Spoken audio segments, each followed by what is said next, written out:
इन video clip में असां 11 ऐं 12 सिपारे ते मुश्तमिल सूरह हूद जे पहिरें रुकू खां 5 रुकू ताईं जो सिंधी तर्जुमो कंजुल ईमान ॿुधंदासीं। बिस्मिल्लाहिर्रहमानिर्रहीम। ही हिकु किताब आहे जंहिंजो आयतूं हिकमत भरियूं आहिनि, पोइ उन्हनि खे तफ़सीलवार बयानु कयो वियो। हिकमत वारे ख़बरदार जी तरफ़ां त बंदगी न करियो मगर अल्लाह जी, बेशक मां तव्हांजे वास्ते उन जी तरफ़ खां ख़ौफ़ ऐं ख़ुशख़बरी ॿुधाईंदड़ आहियां। ऐं ही त पंहिंजे रब खां मुआफ़ी घुरो, पोइ उन वटि तौबा करियो, तव्हांखे निहायत ई सुठो नफ़ो ॾींदो हिकु मुक़रर मुद्दत ताईं, ऐं हर फज़ीलत वारे खे उन जे हिसे जी फज़ीलत पहुचाईंदो। ऐं जेकॾहिं तव्हां मुंहुं फेरियो त मूंखे ख़ौफ़ आहे त तव्हांजे मथां वॾे ॾींहं जे अज़ाब जो। अल्लाह जे तरफ़ तव्हांखे मोटणो आहे ऐं उहो हर शइ ते क़ादिर आहे। ॿुधो, उहे पंहिंजा सीना ॿीणाइनि था त अल्लाह खां पाण लिकाइनि। ॿुधो, जंहिं वक़्तु उहे पंहिंजे कपिड़नि सां समूरो जिस्म ढके छॾींदा आहिनि, उन वक़्तु बि अल्लाह उन्हनि जो लिकल ऐं ज़ाहिर सभु कुझु ॼाणे थो। बेशक उहो दिलनि जी ॻाल्हि ॼाणींदड़ आहे।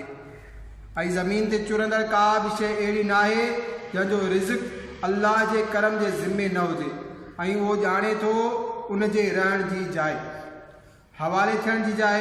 समूरो हिकु साफ़ बयानु कंदड़ किताब में आहे, ऐं उहो ई आहे जंहिं आसमाननि ऐं ज़मीन खे 6 ॾींहंनि में बणायो,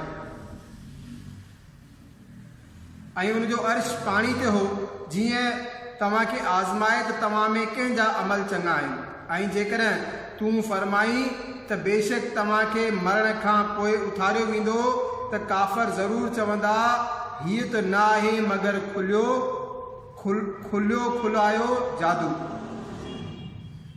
ऐं जेकॾहिं असां हिकु वक़्तु हिकु मुक़रर मुद्दत ताईं उन्हनि खां अज़ाब हटायो त ज़रूरु चवंदा त कहिड़ी शइ उनखे रोकियो आहे। ॿुधो, जंहिं ॾींहुं उन्हनि खे ईंदो तॾहिं फेरायो न वेंदो, ऐं उन्हनि खे उहो ई अज़ाब घेरींदो जंहिं ते मस्ख़री कंदा हुआ। ऐं जेकॾहिं असां इंसान खे पंहिंजे कंहिं महिरबानी जो मज़ो चखायूं, पोइ उहा उन खां छिनी वठूं त ज़रूरु उहो नाउमीद ऐं नाशुक्र थिए थो। ऐं जेकॾहिं तकलीफ़ पहुचण बाद असां खेसि नेमत जो मज़ो माणायो त ज़रूरु चवंदो त मूंखां तकलीफ़ूं टरी वियूं। बेशक उहो ख़ुशि थींदड़ वॾाई कंदड़ आहे। मगर जन सब्र कयो ऐं चङा कम कयूं, उन्हनि जे वास्ते बख़्शिश ऐं वॾो सवाबु आहे। पोइ छा जेको वही तुंहिंजे तरफ़ थिए थो, उन मां कुझु छॾे ॾींदे ऐं दिलि तंग थींदे हिन ते त ही चवनि था उन सां गॾु खज़ानो छो न लथो, या उन सां गॾु को मलाइकत हा। तूं त फ़क़ति रिॼारींदड़ आहीं, ऐं अल्लाह हर शइ जो निगहबान आहे। छा उहे चवनि था त उन पाण क़ुर खे घड़ियो आहे? तूं फरमाए तव्हां बि त अहिड़ियूं घड़ियल 10 सूरतूं खणी अचो, ऐं अल्लाह खां सवाइ जेकी बि मिली सघनि समूरनि खे सॼो, जेकॾहिं तव्हां सचा आहियो। मुसलमानो, जेकॾहिं उहे तव्हांजी उन ॻाल्हि जो जवाबु न ॾेई सघनि त पोइ यकीन कयो त उहो अल्लाह जे इल्म सां ई लथो आहे, ऐं ही त उन खां सवाइ को बि माबूद न आहे। छा हाणे त मञींदव? जेको दुनिया जी ज़िंदगी ऐं सिंगार तलबींदो हुजे, असां उन में उन्हनि खे पूरो फल ॾींदासीं, ऐं उन में का बि कमी न थींदी। उहे ई आहिनि जिन जे वास्ते आख़िरत में बाह खां सवाइ कुझु बि न आहे, ऐं चट थी वियो जो कुझु उन में कयो हो, ऐं सदन अमल नाबूद ऐं तबाह थी विया। पोइ छा जेको पंहिंजे रब जे तरफ़ खां रोशन दलील ते हुजे, ऐं उन ते अल्लाह जी तरफ़ खां शाहिद बि अचे, ऐं उन खां अॻु में मूसा जो किताब अॻवान ऐं रहमत, उहे उन ते ईमान रखनि था। ऐं जेको बि गुरोहनि मां उन जो मुनकर थियो त पोइ बाह ई उन जो वाइदो आहे। ए ॿुधंदड़, तोखे उन में को शक न हुअणु घुरिजे। बेशक उहो हक़ आहे तुंहिंजे रब जे तरफ़ खां, पर घणा माण्हू ईमान नथा रखनि। ऐं उन खां वधीक ज़ालिम केरु थींदो जेको अल्लाह ते कूड़ ॿधे? उन्हनि खे संदन रब जी बारगाह में पेश कयो वेंदो ऐं शाहिद चवंदा ही आहिनि उहे जन पंहिंजे रब ते कूड़ घड़िया हुआ। ॿुधो ज़ालिमनि ते ख़ुदा जी लानत आहे जेकी अल्लाह जी राह खां मना कनि था ऐं उन में हेर फेर चाहिनि था ऐं उहे ई आख़िरत जा मुनकर आहिनि। उहे थकाए सघंदड़ न आहिनि ज़मीन में ऐं अल्लाह खां सवाइ उन्हनि जो को हिमायती न हूंदो। उन्हनि खे अज़ाब ते अज़ाब थींदो। उहे त न ॿुधी सघंदा हुआ ऐं न वरी ॾिसंदा हुआ। उहे ई आहिनि जिन पाण खे घाटे में विधो ऐं संदन मन घड़त ॻाल्हियूं खाउन विसरी वयूं। बहरहाल उहे ई आख़िरत में सभिनी खां वधीक नुक़सान में आहिनि। बेशक जन ईमान आंदो ऐं चङा कम कयूं ऐं पंहिंजे रब जे तरफ़ रुजू कयूं उहे ई जन्नती आहिनि। उहे उन में हमेशह रहंदा। ॿिनि टोलनि जो हाल ईअं आहे जीअं हिकु अंधो ऐं ॿोड़ो ऐं ॿियो अखियुनि वारो ऐं ॿुधंदड़। छा उहे ॿई हिकु जहिड़ा आहिनि? छा पोइ तव्हां ध्यानु नथा कयो? ऐं बेशक असां नूह खे संदसि क़ौम जी तरफ़ मोकिलियो त बेशक मां तव्हांजे वास्ते खुलियो खुला ड्रेजारींदड़ आहियां जो अल्लाह खां सवाइ कंहिंजी बि इबादत न कयो। बेशक मूंखे ख़ौफ़ आहे त तव्हां ते सख़्तु मुसीबत वारे ॾींहं जे अज़ाब जो।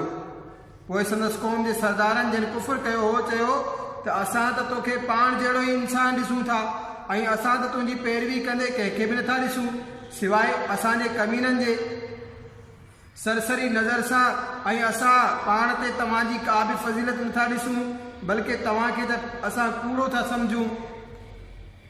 चयईं ए मुंहिंजी क़ौम ॿुधायो त जेकॾहिं मां पंहिंजे रब जे तरफ़ खां दलील ते हुजां ऐं उन मूंखे पाण वटां रहमत बख़्शी पोइ तव्हां उन खां अंधा रहिया। छा असां उनखे तव्हांजे गले में चिंबड़ाए छॾियूं ऐं तव्हां बेज़ार हुजो? ए मुंहिंजी क़ौम मां तव्हां खां उन ते कंहिं बि क़िस्म जो माल नथो घुरां। मुंहिंजो अजर त अल्लाह ते आहे ऐं मां मुसलमाननि खे पाण खां परे करण वारो न आहियां। बेशक उहे पंहिंजे रब सां मिलण वारा आहिनि पर मां तव्हांखे त चट जाहिल क़ौम सम्झां थो।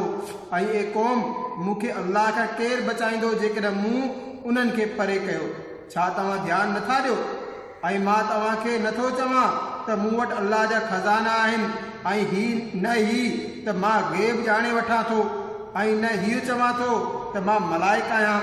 ऐं जिन खे तव्हां जूं अखियूं घटि थियूं सम्झनि मां उन्हनि जे वास्ते ईअं नथो चवां त अल्लाह उन्हनि खे हरगिज़ भलाई न ॾींदो। अल्लाह ख़ूब ॼाणे थो जेकी उन्हनि जे दिलनि में आहे। ईअं करियां त ज़रूरु मां ज़ालिमनि मां हुजां। चवण लॻा ए नूह तो असां सां झगड़ो कयो ऐं तमामु घणो झगड़ो कयो त पोइ वठी अच जंहिंजो तूं असांखे ड्रेजा ॾींदो रहियो आहीं जे तूं सचो आहीं। चयाईं उहो त अल्लाह तव्हां ते आणींदो जेकॾहिं चाहे ऐं तव्हां खेसि आजिज़ करे नथा सघो ऐं तव्हांखे मुंहिंजी नसीहत को फ़ाइदो न ॾींदी जेकॾहिं मां तव्हांजो ख़ैरु घुरां जॾहिं त अल्लाह तव्हांजी गुमराही चाहे थो। उहो तव्हांजो रब आहे ऐं उन्हीअ जी तरफ़ मोटाया वेंदव। छा उहे चवनि था त उन क़ुर खे पाण ठाहियो आहे? तूं फरमाए जे मां ठाहियो हूंदो त मुंहिंजो गुनाह मूं ते आहे ऐं मां तव्हांजे गुनाहनि खां बेतालुक़ आहियां। ऐं नूह खे वही थियो त तव्हांजी क़ौम मां मुसलमान न थींदा मगर जेतिरा ईमान आणे चुका। पोइ तूं गम न कर उन ते जो कुझु उहे कनि था ऐं ॿेड़ो ठाह असांजी नज़र हेठि ऐं असांजे हुकुम सां ऐं ज़ालिमनि जे बारे में मूंसां न ॻाल्हाइजांइ उहे ज़रूरु ॿोड़िया वेंदा। ऐं नूह ॿेड़ो ठाहे थो ऐं जॾहिं संदसि क़ौम जा सरदार वटांसि लंघिया त उन ते खिलण लॻा। फरमायाईं जेकॾहिं तव्हां असां ते खिलो था त असां बि हिकु वक़्तु तव्हां ते खिलंदासीं जीअं तव्हां खिलो था। पोइ इजो अव्हांखे ख़बर पवे थी त कंहिं ते अचे थो उहो अज़ाब जेको उनखे ख्वार करे छॾे ऐं कंहिं ते लहे थो हमेशह रहण वारो अज़ाब। तेसि ताईं जो जॾहिं असांजो हुकुम आयो ऐं तनूर जोश हयो असां फरमायो ॿेड़ी में सुवार कर हर जिन्स मां हिकु जोड़ो नर ऐं माद जिन जे ख़िलाफ़ ॻाल्हि थी चुकी आहे उन्हनि खां सवाइ पंहिंजे घर वारनि ऐं बाक़ी मुसलमाननि खे ऐं उन सां गॾु मुसलमान न हुआ मगर थोरा। ऐं चयाईं उन में सुवार थियो अल्लाह जे नाले सां आहे उनजो हलणु ऐं उनजो बीहणु बेशक मुंहिंजो रब ज़रूरु बख़्शण वारो महिरबान आहे। ऐं उहो ॿेड़ो उन्हनि खे वठी पियो वञे पहाड़ जहिड़नि मौजनि में ऐं नूह पंहिंजे पुट खे छॾियो ऐं उहो उन खां हिकु पासे हो। ए मुंहिंजा बच्चा मूंसां सुवार थी वञ ऐं काफ़िरनि सां गॾु न थी चवणु लॻो इजो मां कंहिं पहाड़ जी पनाह थो वठां उहो मूंखे पाणी खां बचाए वठंदो। फरमाए अॼु अल्लाह जे अज़ाब खां बचाइण वारो को कोन्हे मगर जंहिं ते उहो रहम फरमाए ऐं उन्हनि जे विच में मौज संधो करे वई पोइ उहो पुॾलनि में रहिजी वियो ऐं हुकुम फरमायो वियो त ए ज़मीन पंहिंजो पाणी जज़ब करे छॾ ऐं ए आसमान बारिश खां रुकिजी वञ ऐं पाणी सुकी वियो ऐं कमु पूरो थी वियो ऐं ॿेड़ो जूदी जबल वटि वञी बीठो ऐं फरमायो वियो त ज़ालिम माण्हू परे हुजनि ऐं नूह पंहिंजे रब खे पुकारियो अर्ज़ु कयईं मुंहिंजा रब मुंहिंजो पुटु बि त मुंहिंजे घर वारनि मां आहे ऐं बेशक तुंहिंजो वाइदो सचो आहे ऐं तूं समूरनि खां वॾो हुकुम वारो आहीं। फरमाईं ए नूह उहो तुंहिंजे घर वारनि मां न आहे बेशक इन्हीअ जा कम वॾी नालाइकीअ जा आहिनि पोइ मूंखां उहो सुवाल न कर जंहिंजो तोखे इल्मु न आहे बेशक मां तोखे नसीहत थो करियां त तूं नादान न थियो। अर्ज़ु कयईं मुंहिंजा रब मां तुंहिंजी पनाह थो घुरां जो तोखां उहा शइ घुरां जंहिंजो मूंखे इल्मु न आहे ऐं जेकॾहिं तो मूंखे माफ़ न कयो ऐं मूं ते रहम न कयई त मां नुक़सान में रहिजी वेंदुसि। फरमायो वियो ए नूह ॿेड़ीअ मां लह असांजे तरफ़ खां सलाम ऐं बरकतूं तोते ऐं तोसां गॾु कुझु जमात ते के गुरोह उहे आहिनि जिन खे असां दुनिया में नफ़ो वठणु ॾींदासीं पोइ उन्हनि खे असांजे तरफ़ां दर्दनाक अज़ाब पहुचंदो। उहे ग़ैब जूं ख़बरूं असां तुंहिंजे तरफ़ वही करियूं था उन्हनि खे न तूं ॼाणंदो हुए न तुंहिंजी क़ौम उन खां अॻु पोइ तूं सब्र कर बेशक चङी पछाड़ी परहेज़गारनि जी आहे। ऐं आद जी तरफ़ उन जी हम क़ौम हूद खे चयाईं ए मुंहिंजी क़ौम अल्लाह जी इबादत करियो उन खां सवाइ तव्हांजो को माबूद न आहे तव्हां फ़क़ति कूड़ घड़ियो था। ए मुंहिंजी क़ौम मां उन ते तव्हां खां का बि मज़दूरी नथो घुरां मुंहिंजो अजर त उन्हीअ जे ज़िम्मे आहे जंहिं मूंखे पैदा कयो पोइ छा तव्हांखे अक़ुलु न आहे। ए मुंहिंजी क़ौम पंहिंजे रब खां मुआफ़ी घुरो पोइ उन जी तरफ़ रुजू करियो तव्हां ते ज़ोर जो पाणी मोकिलींदो ऐं तव्हां में जेतिरी ताक़त आहे उन खां वधीक ॾींदो ऐं जुर्म कंदे मुंहुं न मोड़ियो। चवणु लॻा ए हूद तूं को बि दलील खणी असां वटि न आयो आहीं ऐं असां फ़क़ति तुंहिंजे चवण ते पंहिंजे ख़ुदानि खे छॾण वारा न आहियूं न ई तव्हांजी ॻाल्हि जो यकीन करियूं असां त ईअं चवंदासीं त असांजे कंहिं ख़ुदा जे तोखे बुरी नज़र लॻी आहे। चयाईं मां अल्लाह खे शाहिद थो करियां त तव्हां समूरा शाहिद रहो त मां बेज़ार आहियां उन्हनि समूरनि खां जिन खे अल्लाह खां सवाइ तव्हां शरीक ठाहींदा आहियो। तव्हां समूरा गॾिजी मुंहिंजे ख़िलाफ़ु साज़िश सटियो कोई मोहलत न ॾियो मूं अल्लाह ते ई भरोसो रखियो जेको मुंहिंजो ऐं तव्हांजो रब आहे का बि चुरंदड़ शइ न आहे जंहिंजी पेशानी उन जे कब्ज़े कुदरत में न हुजे बेशक मुंहिंजो रब सिधे रस्ते ते मिलंदो आहे। पोइ जेकॾहिं तव्हां मुंहुं फेरियो त पोइ मां तव्हांखे पहुचाए चुको आहियां जेको मूंखे ॾेई मोकिलियो वियो ऐं मुंहिंजो रब तव्हांजी जाइ ते ॿियनि खे आणींदो ऐं तव्हां उनजो कुझु बि बिगाड़े नथा सघो बेशक मुंहिंजो रब हर शइ ते निगहबान आहे। ऐं जॾहिं असांजो हुकुम आयो असां हूद ऐं उन सां गॾु मुस्लमाननि खे पंहिंजी महिरबानी सां बचाए वरितो ऐं उन्हनि खे सख़्तु अज़ाब खां निजात ॾिनी।